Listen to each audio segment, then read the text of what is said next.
진행하겠습니다. 처음부터 시작하겠습니다. 우선 이것만 근로자가 일정 가격의 도달을 이루고 안정적으로 근로를 유지할 수 있도록 임금을 일정 수준으로 주는 것이 정년까지 근로비용을 보장하는 제도입니다. 본인의 이익을 원하는 것은 청년 노동자, 저렴 노동자, 중소기업과 대기업의 모두 정규 임금을 제공합니다.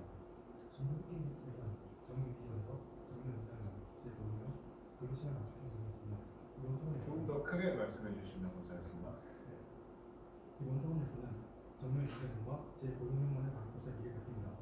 저희 창업팀은 다음 문제를 들어 문제 참고하겠습니다. 정규 이후에도 고령 노동자의 생계수단을 보호하는 제도입니다. 현대사회에서 자식세대의 부모가정 어부명상이 증가하면서 중장년층, 장년층의 경제적 가족이 더욱 중요한 문제가 되고 있는데요. 현재 정규비용은 2023년 1025조 원에서 2030년에 최대 비용인 1972조 원에 도달한 이후 점차 감소하여 2054년에는 90년 것으로 나타납니다. 현행 임금제도를 유지하기 위해서는 OECD에서 최고 유동적 고금리율 기준이 30%를 넘어 35%까지 인정해야 합니다. 이는 결과적으로 사회 전반적인 세금 침체와 고용자에 대한 부양 부담이 발생하고 나아가 곧 세대 갈등으로 추출될 가능성이 높습니다. 2020년 기준으로 부모 부양이 가족의 책임으로 생각하는 고령자는 21%로 2013년에 39%에 비해 감소하였습니다.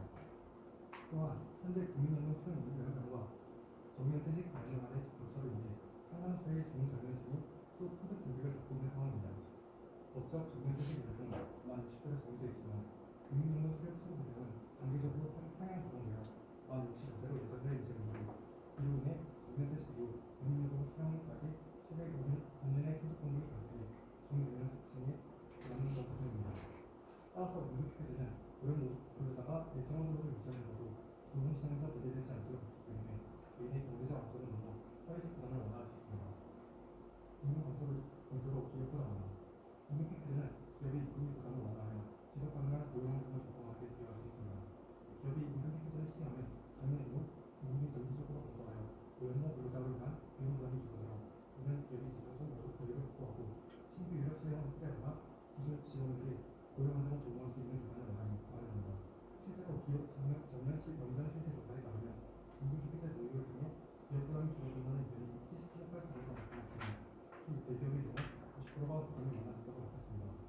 추가로 청년의 노동자들을 지속적으로 활용하다 보니 기업의 입장에서는 교수님을 유연하게 할 수 있습니다. 따라서 임금피크제는 기업의 지속 가능성을 높이고 사회 전체적으로도 고용 안정과 세대 간 일자리 균형을 이루는 데 기여할 수 있습니다. 이상의 두 가지 부분으로 저희 팀은 임금피크제에 대한 논의에 도움을 주는데 성공합니다. 현재 질문을 주세요. 반대치를 물론 시작하도록 하겠습니다. 임금피크제는 기업이 노동자가 일정 연령을 지남에 따라서 임의적으로 연봉을 할인하는 제도입니다. 그 취지는 노동자의 정년을 보장하는 동시에 고령자에게 쓰는 인건비를 아껴 청년층의 고용을 활발히 하는 것입니다. 저희는 이 취지를 실현하는 것이 곧 공익에 기여하는 것으로 보며 현재 시행되고 있는 임금피크제는 이 두 목적을 성취하고 있지 않다고 봅니다. 첫째로 임금피크제는 고령자의 임금을 임의로 깎아 고령자를 암묵적으로 퇴직시키도록 유도하는 제도입니다. 한국노총중앙연구원에 따르면 고령 노동자는 임금피크제 진입 연령이 곧 퇴직 연령이라는 인식을 지니고 있다고 말을 했습니다. 특히 호봉제를 중심으로 하는 대한민국의 임금체계상 임금의 삭감은 자신의 가치가 평가절하당하는 것을 의미합니다. 둘째, 임금피크제는 청년층의 일자리 창출에 기여하지 못하고 있습니다. 고령자 고용법 제4조에 따르면 연령에 따라 근로자를 차별하기 위해서는 그 반대에 있는 연령 집단의 고용을 촉진해야 합니다.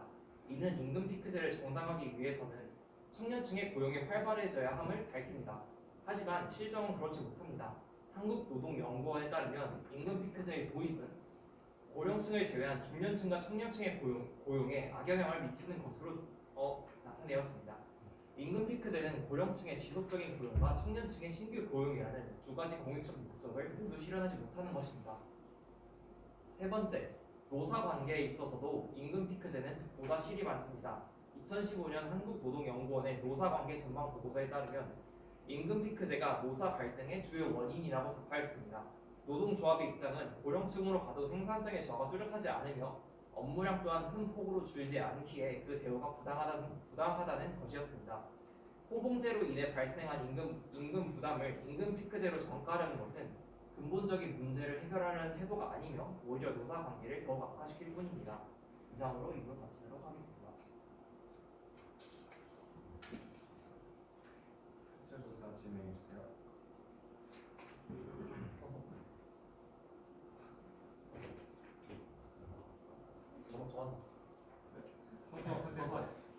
서서 하세요.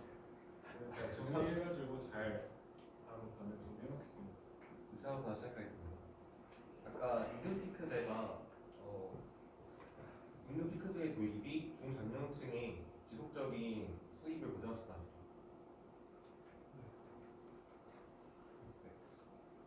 지금 현재 우리나라에서 임금 피크제 도입 이후에 과반수 이상의 대기업들이 임금 피크제를 시행해 왔습니다.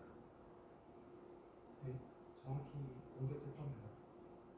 한 번만 더 말씀해 주시죠. 공격 대기업 대기업 다수의 지금 기업들이 임금 피크제를 실시하고 있습니다. 하지만 현재 이제 기사에 따라서 현대 직장인들이 체감하는 정년퇴직 나이는 평균 49.5세로 임금 피크제를 도입했음에도 불구하고 굉장히 매우 낮은 수준에 머무르겠습니다. 이런 점을 미뤄봤을 때 임금 피크제를 도입한다고 해서 중장년층의 실질적인 소득의 지속적인 소득을 보장할 수 없다고 생각하지 않습니까? 보통 이제 회사에서 주는 자격증이 회사에서 나가게 되는 경우는 그런 강제적인 거래가 아니라 그 권고적으로 이제 항상 회사에서 먼저 권유한다고 하는데 그런 임금 피크제가 있기 때문에 오히려 회사에서 그런 권고적으로 이제 퇴직을 요구하는 거 아닙니까? 권고적으로 그 퇴직을 요구한다 해도 이제 그 자체가 그 노동자 입장에서는 회사를 그만두라는 식으로 받을 수 있는 거 아닌가요? 사실 그 권고랑 그냥 정리해고랑 무슨 차이가 있는지 모르겠습니다. 이 노동자 입장에서. 그러니까 임금 피크제가 있으니까 오히려 이제 회사에서 권고적으로 이제 퇴직을 요구하는 그런 정당성이 부여되는 겁니다. 그래서 퇴직을 요구하는 정당성이 있기 때문에 정당하게 임금을 삭감할 수 있고 그 때문에 노동자 입장에서 노동자를 합법적으로 사실상의 권고사직으로 받을 수 있는 거 아닙니까? 일단 넘어가겠습니다. 그리고 아까 공익의 향상에서 이제 청년과 고령층 모두에게 이득이 되는 것이 공익의 향상이라고 하시죠. 하지만은 이제 실질적으로 임금 피크제가 청년 고용을 증대시키는지를 확인했을 때 임금 피크제 2021년 조사에 따르면 임금 피크제 도입 이후에 신규 청년 고용이 늘어나기는커녕 오히려 감소하는 현상을 보였습니다. 이런 점 미뤄보았을 때 임금 피크제가 모든 계층의 공익을 증가시킨다고 볼 수 없는 거 아니죠? 그러면 노동층과 그러면 신분층이 어떤 관계를 삼으시나요? 저는 그래서 이제 임금 피크제가 이러한 이제 어떤 세대의 고용에서의 공익을 높이는데 영향을 생각합니다.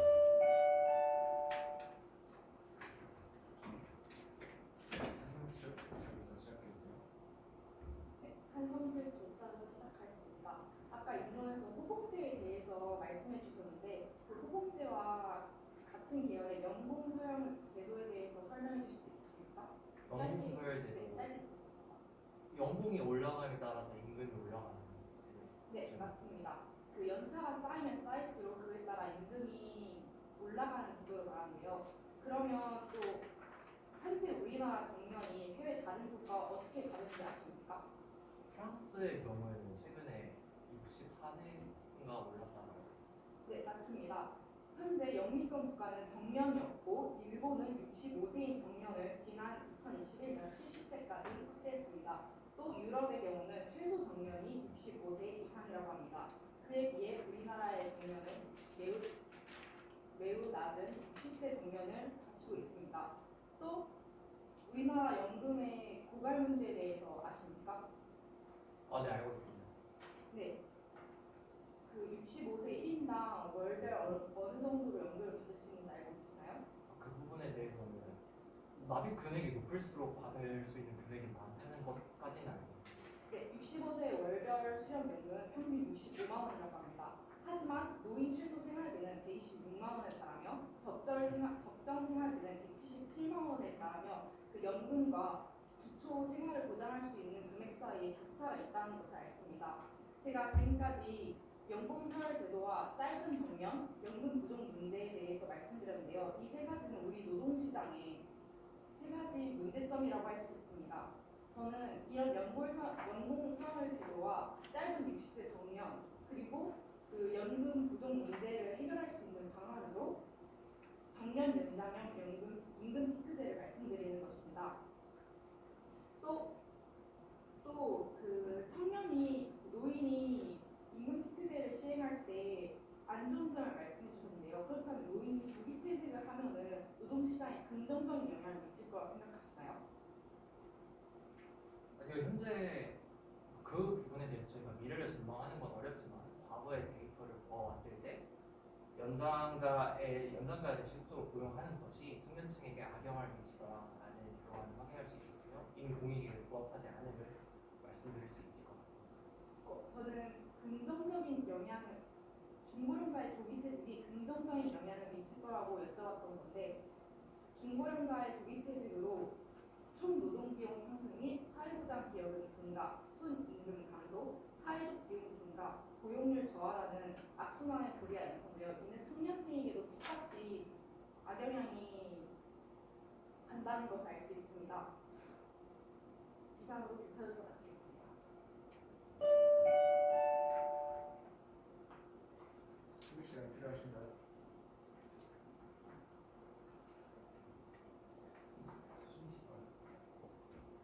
바로 찬성 씨 필요하신가요?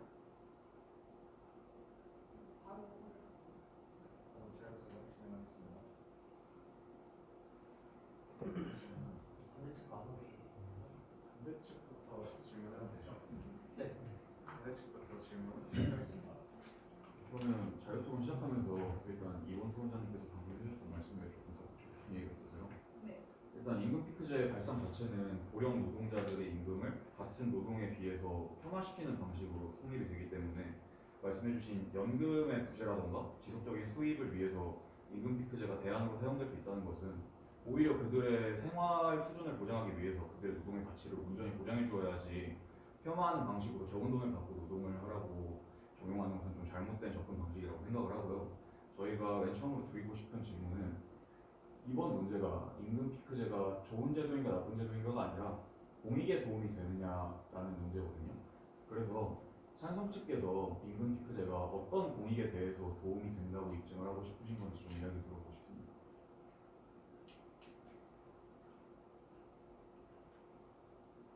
제가 답변 드리겠습니다. 우선 그 임금 피크제가 그 고령자의 노동을 폄하하는 방식이라고 말씀해 주셨는데요.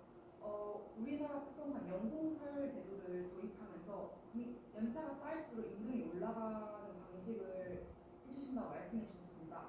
하지만 연공서열 제도의 가장 큰 허점은 연차가 쌓인다고 그 노동력의 수준이 높아지는 건 아니라는 것입니다.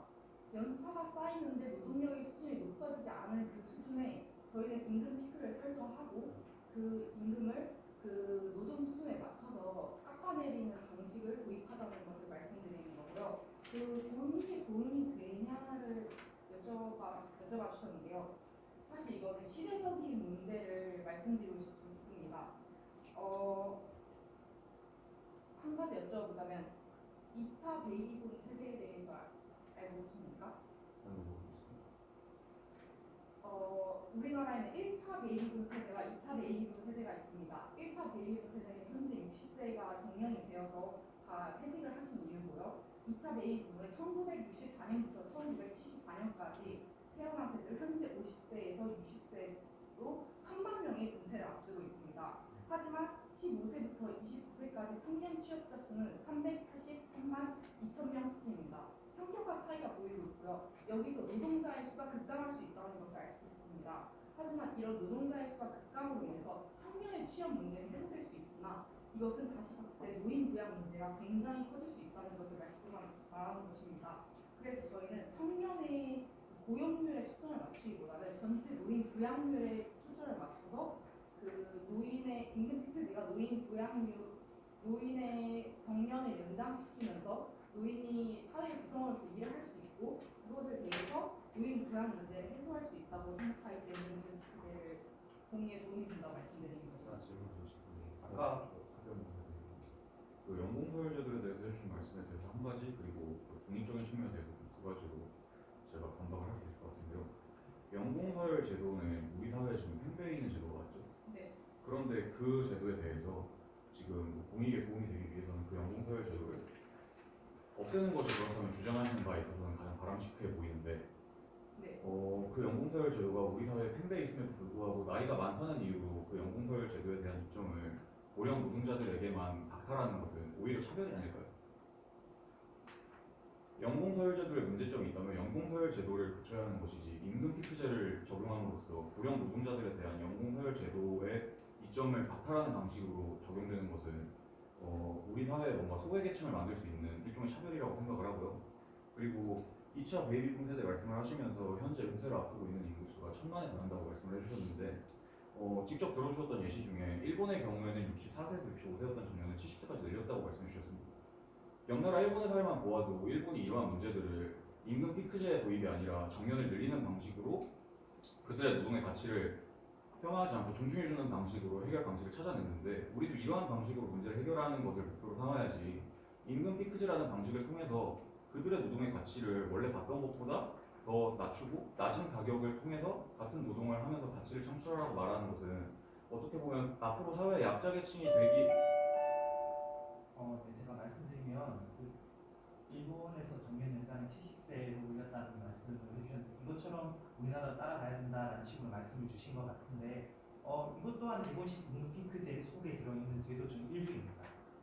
일본식 임금 피크제에 따르면 배경은 우리나라보다 더 빠른 속도로 증가하고 있었던 고령화 문제로 인해서 정년 연장을 70세까지 하였고 그 기업의 부담이 늘 수 있기 때문에 이런 60세 이후의 재고용형 임금 피크제를 통해서 고령층을 단순히 고용하여서 단순히 고용 기간을 단순히 연장하는 것이 아니라 기업이 이를 적절히 활용할 수 있는 측면에서 이 정년을 늘려서 고령화 문제와 이러한 노동력 문제를 해결할 수 있는 방식으로 활용된 것입니다. 그렇기 때문에 또한 일본에서는 이러한 일본식 임금 피크제를 통해서 고용이 안정되었고 또한 청년 고용 또한 자금이 줄어들었습니다.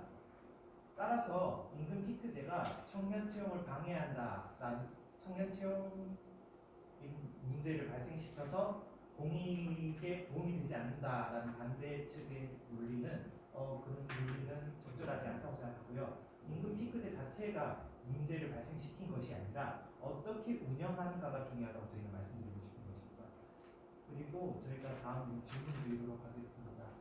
저희 첨언 하나 하고 다음 문제로 자세히 어떻게 운영하냐가 중요하다는데 임금 피크제는 일본의 경우에는 뭐 법적으로 정년을 70세까지 연장하고 그런 게 되었는데 대한민국의 경우에는 대기업의 힘이 어쨌든 세고 정년을 연장하는 게 현실적으로 불가능하잖아요. 그럼 우리는 어쨌든 60세, 아니 65세라는 틀 안에서 해답을 찾아야 하는데 과연 이게 정년을 연장하는 게 현실적일지를 한번 여쭙고 싶습니다. 그래서 첨언데 좀 제가 하자면 아까 제가 말씀드렸다시피 실제로 저희가 정년 연장 지금 60세까지 정년인데도 현재 실질적으로 체감하는 정년퇴직 나이는 50세지 않습니다. 지금 현재 정해진 정년퇴직 나이도 제대로 지켜지지 않는데 과연 정년 연장 재고용을 한다고 해서 이러한 정년 보장이 제대로 될 거라는 보장을 생각합니다. 아까 말씀해 주셨던 것 같은데 그 임금 피크제가 그 기업 과반수가 시행 중인데 노동자들이 체감하는 정년퇴직 나이가 49.4세다는 말씀 주셨던 것 같은데 그럼 임금 피크제 시행 이전에는 정년퇴직 나이를 어떻게 체감하고 있었는지 말씀해 주시겠습니까? 그거는 제가 정확히 자료를 갖고 있지 않지만은 임금 피크제가 일반적으로 적용되는 나이가 50대 후반입니다. 근데 임금 피크제가 제대로 적용되기도 전에 사람들의 체감 나이가 체감적으로 그러니까 임금 피크제 적용 이전에 사람들이 퇴사한다는 의미는 과연 이 제도가 그 나이가 되기 전에 다 퇴사해 버리는데 과연 실질적인 의미가 있는지 궁금해지는 것 같습니다. 그거는 기업의 압박적인 그런 것 때문에 만들어지는 그런 것이지 임금 피크제 때문에 이렇게 된다라는 거는 부적절하다고 저는 생각합니다. 그리고 또 또한 그 청년 고용에 기여하지 않는다는 부분에서 계속 고용의 임금 피크제 도입을 통해서 청년을 고용하는데 오히려 악영향을 끼칠 수 있다는 식으로 말씀해 주셨던 것 같은데 이거는 상관관계인지 인과관계인지 좀 잘 따져보셔야 될 것 같습니다. 여러 가지 현재 AI라든지 아니면 경기가 불황이라든지 이런 산업 구조의 변화 때문에 청년 고용이 제대로 이루어지지 않고 있는 것이지 이것이 임금 피크제 때문에 이렇게 됐다라고 하는 것은 그냥 끼워 맞추기식이라고 생각합니다. 제가 반박을 해드리자면은 그래서 이제 임금 피크제 때문은 알 수 있지만은 결과적으로 임금 피크제가 현재 이러한 여러 가지 자료를 봤을 때 실질적으로 정년 고용하는 데 영향을 주지 못하고 있습니다. 저희의 이제 의논하고자 하는 거는 임금 피크제가 공익에 도움이 된다잖아요. 근데 지금 실질적인 이런 자료를 봤을 때 임금 피크제 때문에 이렇게 된 건 아니지만 임금 피크제가 정년 고용 연장이나 보장이나 이러한 사항들이 있어서 큰 공익의 향상을 도움을 주고 있지 않다고 봅니다. 네, 첨언하겠습니다. 임금 피크제가 어쨌든 합법화가 되려면 임금 피크제를 통해서 줄어든 고용 비용이 청년의 취업 창출에 기여를 했다는 실질적인 근거가 있어야 하는데 이러한 근거가 없어서 임금 피크제가 무효가 되는 법률 사례가 매우 많았습니다. 이러한 점을 고려할 때 임금 피크제로 줄어든 돈은 청년 취업에 직접적인 영향을 미쳐야 한다라는 일종의 규칙을 요구하는데 이러한 규칙이 지켜지지 않고 있음을 저희는 말씀드리고 싶습니다. 어떻게 그 실질적인 대입이 있는 겁니까?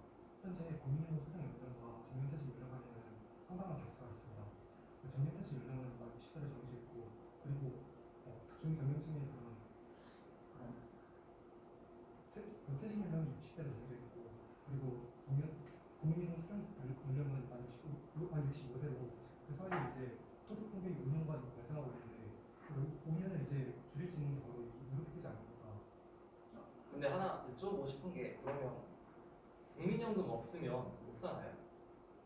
사람들 호봉제의 특성이 청장년에 능력보다 돈을 더 많이 줘가지고 능력보다 돈을 더 많이 주는 구조라서 그걸로 아껴서 나중에 먹어 살아야지 국민연금만 기다리다가 그거 어떻게 하시나요? 네, 그러면 다른 얘기로 넘어가 볼게요. 이 얘기 여기까지 하고 그 대법원 판례에 대해서 말씀해 주셨는데 제가 알기로 그 대법원 판례는 정년 유지형 임금 피크제에 대해서 내려진 판례로 그 조치가 무효인 경우가 목적 타당성, 대상 근로자들의 손해 정도, 임금 상가에 대한 대상 조치의 도입 여부 및 그 적정성, 임금 피크제로 감된 재원의 이후 사용에 대해서 위반됐기 때문에 무효 처리가 난 것입니다. 그리고 저희가 주장하고 있는 정년 연장형 임금 피크제의 경우 고령층 고용률을 높이는 그 목적에 부합하다고 보아 대부분의 사례에서 법원이 합헌 판결을 내려주었습니다. 저는 이런 대법원의 판결에서 알 수 있는 점이 임금 피크제 전반에 대한 위협이 아닌 대상 판결에서 목표 수준이나 업무 차이가 없는데 단지 연령을 이유로 하는 그들 약간의 합리적인 차이가 없다고 봤기 때문에 대법원이 위헌 판결을 내렸고 여기서 목표 수준이나 업무 내용의 차이가 있으면은 그 임금 피크제 그 내용이 합당하다고 생각하시나요? 네, 그렇다고 생각합니다. 그렇다고 생각하시나요? 저는 이제 근로시간 단축에 대해서 얘기하고 싶은데 근로시간 단축을 해서 그만큼의 줄어든 임금을 주면은 정당하다고 하시는 거잖아요. 근데 이제 나이만을 이유로 임금뿐만 아니라 근로시간 단축을 하는 것 역시 나이로 인한 차별이라고 할 수 있고 아까 그 대법원 판례 말씀해 주셨는데 대법원 단순히 이제 정년 보장형 연봉 피크제 말고도 정년 연장형 그 역시 그 대법원은 아니지만 서울지법에서 이제 위헌 판례가 난 적이 있습니다. 그렇기 때문에 그런 식으로 이제 고용 연장형이라 하더라도 여러 가지 사안을 고려해서 판단을 합니다. 저는 고용 연장형이라고 무조건 합헌이라기보다는 그 고령체의 고용률을 높이는 목적에 부합하다고 보는 정년 연장형 임금 피크제가 있다는 걸 말씀드리는 것입니다. 그리고 사실 그 1960년대생을 부모를 부양하는 마지막 세대이자 자녀에게 부양받지 못한 도입하는 처음 세대라는 의미의 마처 세대라고 부릅니다. 하지만 여기에 또 다른 마처 세대가 있습니다. 1990년대 그 이후 연생들은 연금을 가장 많이 내는 마지막 세대이자 연금을 단 한 푼도 받지 못하는 처음 세대가 될 수 있습니다. 우리는 일자리라는 파이로 노사 갈등과 세대 갈등을 할 게 아닙니다. 연금이라는 소멸되고 있는 파이를 봐야 합니다. 2054년에는 연금이 현재 수준에서 소진되는 것으로 나타났습니다. 이런 연금이라는 은퇴자의 노동기한을 정년보다 연장시키고 그 노동 수준에 맞는 임금을 할당하여 임금의 효율성을 높일 수 있는 제도가 임금 피크제라는 것을 말씀드리고 싶은 것입니다. 국민연금 말씀해 주셨습니다. 네. 연장 보면 65세까지야. 연장을 하면 이제 납입 금액이 더 많아지겠죠. 그래서 이제 국민연금이 덜 고갈될 거다라고 말씀을 하시는 게 맞을까요? 그것을 넘어서 그 국민연금이 적은 상태에서 일자리를 통해서 일로서 임금을 얻을 수 있고 노령자들은 그 전체 노동자들을 봤을 때는 국민연금을 더 보존할 수 있는 시간이 길어진다는 것을 말씀드리고 싶습니다. 두 가지 측면에서 둘 다 말씀드리고 싶습니다. 국민연금의 규칙 중에 하나가 내가 1원을 내면은 1.6원을 돌려주는 제도잖아요. 아닙니다. 아닌가요? 현재는 아닙니다. 이게 연금 개혁이 되면서 낸 것의 40%밖에 받을 수 없습니다. 일단 1.6분에 1.4배. 지금 낸 만큼 그 배로 돌려줘야 한다면 배로 돌려주는 게 아니라 낸 네. 것의 40%를 네, 1.4배, 1.4배, 0.4배인 거예요. 0.4배로 돌려주는. 네. 아, 네네네. 더 적게 돌려받는 겁니다. 아, 그러면 낸 만큼 낸 것보다 1원을 냈는데 0.4원을 돌려주면은 안 내야 하는 거 아닌가요? 잘못 알고 계신 거 아니에요? 저는 1원을 내면 1.4배를 내는 걸로 알고 있거든요. 1.4배를 돌려주는 걸로 알고 있는데 1원을 내는데 0.4원을 돌려주면은 잘못 알고 계신 거 아니에요? 그것은 연금의 체계가 그 현재 노동자들에게서 연금을 수령해서 이제 은퇴자들에게 주는 방식으로 되어 있기 때문에 그런 것이고 그렇기 때문에 요즘 청년들은 연금을 내는 것을 싫어하긴 합니다. 그 연금 얘기를 지금 이렇게 깊게 빠져서 할 필요는 없을 것 같고 좀 다른 얘기를 하고 싶은데 또 사례조사 되게 많이 해오신 것 같은데 저는 공익에 도움이 된다는 문제니까 사례보다는 조금 원론적인 얘기를 하고 싶어서요. 일단 공익은 사회 전체 공익이 맞을까요? 네.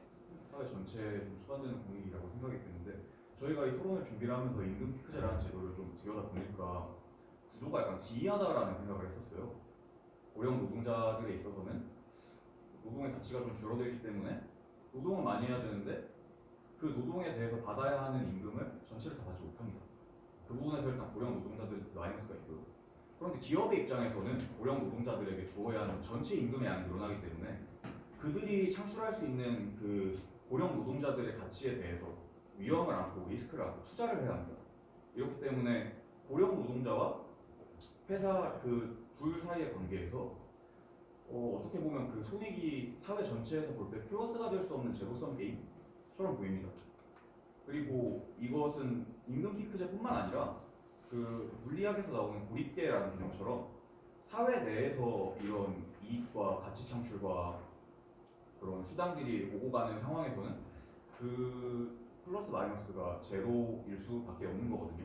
그렇기 때문에 저희가 보기에 임금 피크제는 어떤 방식으로 운영을 하고 굴리던 간에 그 효용과 추가적인 가치를 그러니까 임금 피크제가 시행되지 않는 사회에서 보다 누군가는 플러스 누군가는 마이너스를 가져갈 수 있다고 하더라도 그것이 사회 전체의 공익의 관점에서 바라봤을 때는 제로섬 게임의 결과를 낳을 수밖에 없다. 그렇기 때문에 경제적으로 볼 때 추가적인 가치 생산을 할 수 없는 임금 피크제가 어떻게 공익에 도움이 되는가라는 질문을 드리고 싶습니다. 그 고립계 얘기는 노동 총량설에 관한 얘기를 들리는데요. 노동 수요가 고정되어 있다는 이론입니다. 이 노동 시장을 주어진 일자리를 누가 차지할 것인가를 제로섬 게임으로 보고 중고령자들의 정년 연장이나 취업이 청년층의 일자리를 위협한다는 대치설로 이어진다는 말씀으로 들립니다. 맞습니까? 비슷한 교리지만 완전히 동의하다고 생각하지 않습니다. 네. 근데 하지만 그 현재 청년층은 국가기관, 공기업, 대기업 등을 선호하는 반면 이제 중장년층은 중소기업이나 영세기업에 종사하는 비율이 높아 청년 일자리와 중장년층의 일자리는 좀 분리된 것으로 나타나 있고요. 또 제가 들었던 말씀은 일자리가 고정돼 있다가 아니라 계속 말씀드리겠습니다. 또 그리고 고령자들의 실질 임금의 하락은 평균 노동 비용을 낮추게 됩니다. 또 그에 따른 기업의 수익성 증대는 경제 전체의 산출량 수준과 각 노동 집단의 수요를 높이는 요인으로 작용하는 산출 효과가 나타납니다. 즉 고용자의 낮은 임금을 고령 노동자를 사용하면은 그거에 따른 경제 수준의 상승으로 전체 노동자의 수요가 증가하게 되는 현상을 말합니다. 제가 말씀드리고 싶은 바는 노동 수요가 고정되어 있지 않다는 걸 말씀드리고 싶습니다. 노동 수요가 고정되어 있지 않다고 하더라도 일단 임금 피크제에 적용을 받는 기업과 고령 노동자의 관계에서 보았을 때 일반적인 임금 피크제의 관계에서는 고령 노동자가 마이너스를 가져가는 게 맞습니다.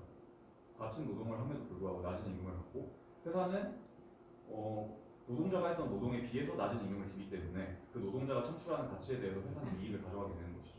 그런데 회사가 위험 리스크를 지는 부분은 고령 노동자의 그 업무 수행 능력이 떨어졌기 때문에 회사가 추가적으로 투입하는 임금보다 더 적은 가치를 창출해냈을 때 그 고령 노동자가 회사에 대해서 플러스의 수요를 가져가는 것이라고 저는 말씀을 드렸던 것이고, 이것은 전체 노동의 수요가 고정되어 있다는 말이 아니라 그 고립계라는 개념을 약간 잘못 생각하신 것 같은데, 고립계 내에서는 모든 에너지와 질량이 보존이 됩니다.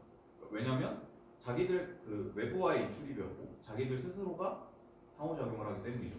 그런 방식대로 우리 사회 전체의 공익을 어떤 고립계의 내부의 효용으로서 본다면 고립계와 마찬가지로 우리 사회 내에서 플러스 마이너스가 아무리 오고 가더라도 이것이 우리 사회 외부와의 교류 없이는, 그러니까 추가적인 뭔가의 투입 없이는 임금 피크제만으로 공익에 도움이 될 수 없다라는 말씀을 드렸던 겁니다.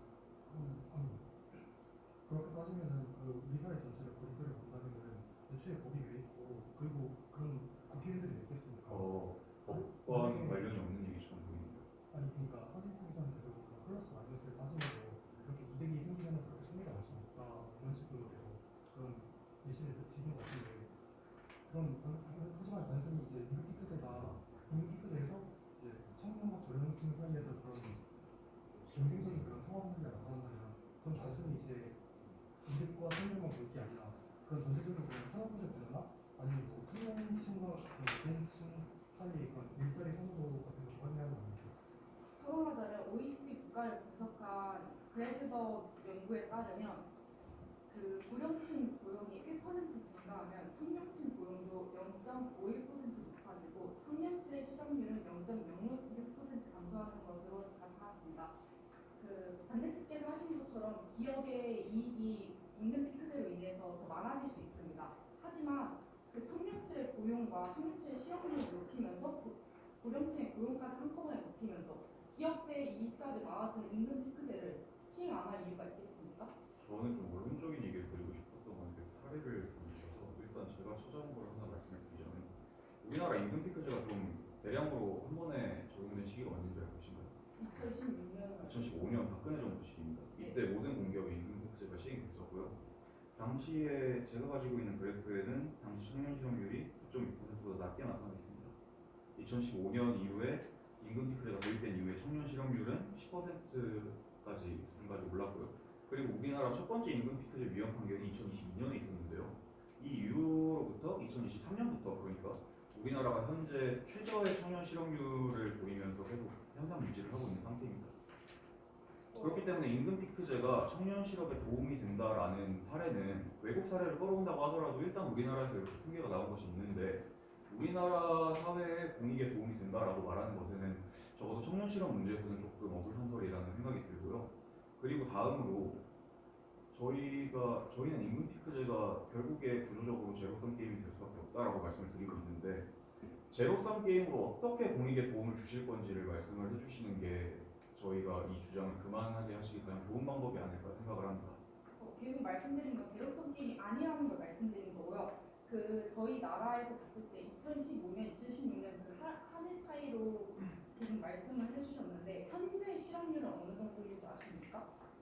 5.5%입니다. 현재 그때 9.8%보다 한겹게 나가는 상태고, 그 법이라는 것이 바로 효과를 보이는 게 아니라 5년, 10년 이후를 봐야 되는데 그 5년, 10년 이후에 이런 실업률이 낮아진 거를 봤을 때 그게 효과를 없다고 주장할 수는 없을 거라고 봅니다. 그리고 그 법에 대해서도 계속 설명을 해주셨는데 2022년 법은 정년 유지형 임금 피크제에 관한 위헌 판정으로 정년 연장형 임금 피크제를 설명하고 있는 지금과는 맞지 않은 사례라고 판단되고요. 이게 되고 네. 일단 제가 가지고 온 통계에 대해서 법의 효용이라던가 이런 시행과 효과의 발생의 그 차이점에 대해서 되게 자료 없이 그러니까 약간 개인의 주관에 따라서 반박하신다는 느낌을 저는 좀 받아서, 그리고 시간이 많이 없어서 마지막으로 좀 제가 느끼는 바를 한 말씀을 드리자면, 아무리 많은 효용 가치, 저희는 어떤지 모르겠습니다만 찬성 측에서 주장하시는 것처럼 그렇게 많은 효용 가치가 있고 좋은 이점들이 있다라고 했을 때에도 결국에 임금 피크제의 전제가 되는 것은 고령 노동자들이 나이가 많다는 이유로 원래 하던 노동을 보장받지 못한다거나 같은 노동을 함에도 불구하고 더 낮은 수준의 임금을 보장받는 것을 그들 스스로가 인정을 하고 이제 받아들임으로써 성사가 되는 것인데, 이것을 과연 명분이 좋다라는 이유만으로 바람직하다라고 말하는 것이 과연 우리 사회 공익을 위해서 좋을지는 잘 모르겠습니다.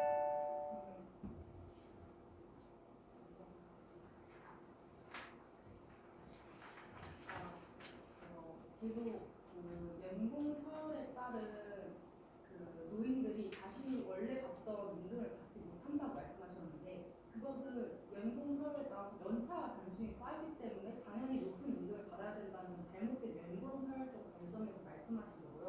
또 그리고 그 현재 노인 빈곤율이 저희 나라는 OECD 1위입니다. 40%의 노인이 노인 빈곤을 겪고 있고요. 그것은 연금을 받더라도 해소되지 않는 수준입니다. 이런 40%의 노인 빈곤율을 연금의 개혁이나 연금을 더 올리지 않고 더 그 생활을 유지하기 위해서는 제 마무리가 시작해 주시면 됩니다. 네, 저희는 지금까지 토론을 통해서 임금 피크제가 공익에 이익이 된다라는 논제에 관하여 반대함을 밝혔습니다. 앞서 저희가 했던 주장 중 마지막으로 가장 강조드리고 싶은 내용은 임금 피크제라는 제도의 구조적 모순과 한계입니다. 말씀드렸다시피 임금 피크제는 고령 노동자에게는 같은 강도의 노동을 더 낮은 수준의 임금을 받으며 수행할 것을 요구하는 제도이며, 그들을 고용하는 기업에게는 고령 노동자의 가치 생산 가능성에 추가적인 투자를 해야 한다는 점에서 위험 부담을 지게 하는 제도입니다. 양측 모두에게 기이한 구조임을 다시 한번 강조드리고 싶습니다. 또한 업무에 숙련된 고령 노동자가 임금 피크제로 인하여 적은 임금을 받으며 근무하게 된다면 기업의 입장에서는 비슷한 임금 수준을 보장하며 고용해야 할 숙달된 고령 노동자와 미래 가치를 창출할 수 있는 젊은 구직자 사이에서 가치 판단을 통해 고용 여부를 결정하게 될 것입니다. 이는 임금 피크제의 초기 도입 목적이었던 청년 실업과 정년 보장의 두 마리 토끼를 적어도 양쪽 모두는 잡을 수 없음을 시사합니다. 임금 피크제의 확대는 임금 피크제로 인하여 비슷한 임금을 보장받게 될 두 세대 간의 구직 경쟁을 초래하게 될 것입니다. 현직에서 경력을 쌓은 숙련된 노동자와 경쟁해야 하는 젊은 층에서는 스펙과 경력을 쌓기 위한 경쟁이 더 심화될 것이며, 임금 피크제의 대상이 되는 노동자들은 그러한 젊은 층에 대비되어 정년을 보장받기 위해 더 큰 비중의 임금을 삭감하여 회사에 남는 것을 고려하게 될지 모릅니다. 이런 현실적인 부작용의 우려를 외면한 채 고령층의 노동을 싼 값으로 이용해 생산을 늘리면 기업이 온전히 그 이익을 젊은 층의 일자리 창출에 재투자할 것이다 라고 예측하는 것은 너무나 이상주의적이고 낙관론적인 전망입니다. 이러한 부작용과 기이한 구조에 더불어 실제로 시행되었을 당시에 정년 보장과 청년 취업의 측면에서 긍정적인 성장을 이룩하지 못한 임금 피크제가 공익에 이익이 되는 제도라는 주장은 그 설득력에 의문을 남깁니다. 연봉 서열이 잘못되었다면 연봉 서열 제도를 고쳐야 하는 것이지 임금 피크제라는 모순점이 가득한 제도를 들고 와서 공익에 도움이 된다라고 주장하는 것은 상당히 모순되는 주장이라는 말씀을 다시 한번 드리고 싶습니다. 따라서 저희는 이와 같은 이유들로 인해서 임금 피크제가 공익에 이익이 된다는 문제에 대하여 반대하는 바입니다.